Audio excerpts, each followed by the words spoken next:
Hazrat Muhammad bin Sirin narrates that Qais bin Obad said, I was in the meeting which was also attended by Hazrat Sa'ad bin Malik and Hazrat Ibn Umar radiyallahu anhu. Hazrat Abdullah bin Salam radiyallahu anhu happened to pass by there. The people said, This is a paradise-bound man. I said, The people have passed these remarks. He whereupon said, Glory be to Allah Jalla Jalaluhu.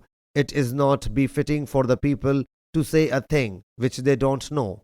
I saw a pillar-like thing in a lush green garden which was erected therein.